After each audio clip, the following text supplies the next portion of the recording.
What is the definition of pop music? If we do a quick Google search, we'll see it's defined as a genre of popular music that originated in its modern day form during the mid-1950s in the United States and United Kingdom. So basically, music that's popular. Wow. But what exactly makes it popular? What makes a song known worldwide? There are plenty of amazing songs that are worthy of the aux cord, but that you're definitely not going to be hearing on the radio. I thought a lot about this because there's always seemed to be a big disconnect between the Grammys and music enthusiasts like myself. It always seems like the Grammys picks the biggest pop stars. Taylor Swift, Macklemore, Bruno Mars, you name it. It's like, if you make catchy music, you're gonna win a Grammy. Unless, you know.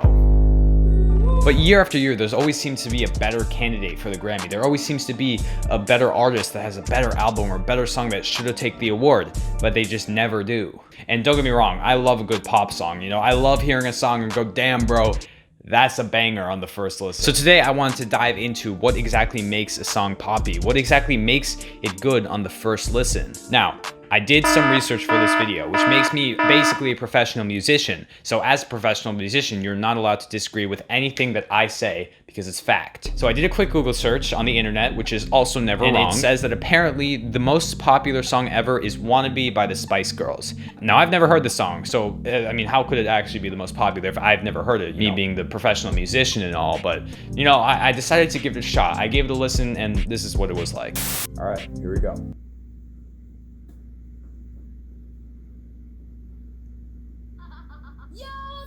Oh, good. Pause. Yes, I guess the song was catchy, but like, rather than do just a boring analysis of one song, oh, this is why this song is catchy, so these principles must apply to all pop. No. I decided I'm going to spice up this video a little more. Yeah, you get it, Spice Girls. And I'm going to do an analysis of the entire pop genre. I studied Spotify's top 10 most popular artists, and this is what I found. If you look at all these artists, you'll notice that most of them make pop music. From DaBaby and Drake's pop rap to the king of pop himself, Sir Beaver. These are all artists that have super catchy songs. Trust me, none of these artists are going to be making any concept albums. Like, I like DaBaby and all, but I don't really think he's trying to say too much with his music. Let's go. But I noticed something about a lot of these artists, with the exception of maybe The Weeknd and Dua Lipa, and sometimes even The Weeknd.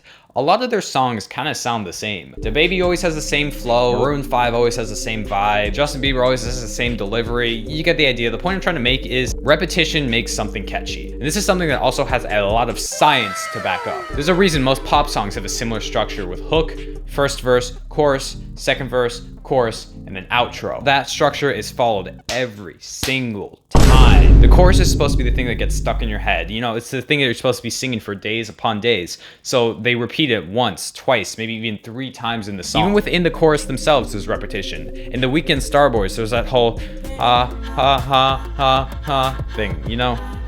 I'm never singing again. That was really bad. I'm not gonna do that again. In DaBaby Suge, you have the repetition of his yeah all over the song, and even the beat. Beats in rap songs are basically just a melody repeated over and over and over again with slight variations. With any repetition, your brain naturally finds a rhythm with a melody in it. That's why finding a flow for freestyles is easy, but the words is what makes it tricky. I also think variation plays a big role. You have to have repetition, yes, but you also need to keep it fresh for the listener. So having a slight variation makes the entire thing much catchier. If a song has just a chorus over and over again, then you get sick of the entire song in like a day. That's why songs have beat drops, features, and flow switch ups. It's to make sure the song stays spicy in the listener's head. Again, Spice Girls. Now, I don't know about you guys, but when I find a new song, I like to listen to it over and over again for like 3 days, just that one song. I think I might be a maniac, but after like day 3, I'm sick and tired of that song.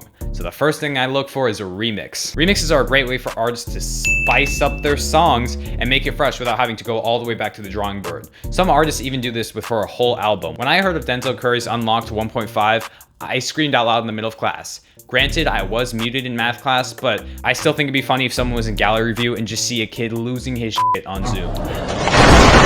You have to have some variety in the song so the listener doesn't get bored. It just needs to be the right amount. Switch it up too much and it's overcomplicated and the listener's overwhelmed. But if it's not enough, then the song will get repetitive and it gets boring. There was actually an experiment conducted on rats. I forget where, it's not really important, where one note was played over and over and over again, and the rat would react to it, but then right before the rat stopped reacting to it, another note would be played. And then the rat would be desensitized to the first note and would have that new second note. And then they play the two notes, blase blase, and then right before they'd be desensitized to the two notes, they play a third note.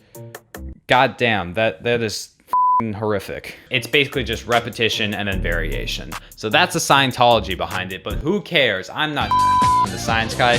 Let's talk to the juicy stuff. One thing I've noticed is that the higher pitched you sing, the catchier it seems to be. Think about it, the most popular singers of all time are these high-pitched squeakers. Michael Jackson, Prince, they're always singing that I wanna kind of voice. It sounds like Pikachu trying to be sexy. Juice WRLD, Mac Miller, when they were always rapping, they were rapping with pretty high-pitched. I'm not even talking about Ariana Grande or friggin' Taylor Swift. They're on a whole nother frequency. It might have something to do with us being naturally inclined to follow a leader or whatever, but I don't know. That just sounds like bullshit to me. I'm really talking out my ass at this point because I don't have any more scientific evidence. Let me just wrap this up real quick. I really like pop music. Like sometimes I just want to listen to a good catchy song. Kendrick's music isn't morally superior to the Baby's music. They're just made for completely different audiences. I don't know. I just want to make this music analyzing what makes the top artist actually at the top, besides just memes. Thanks for watching.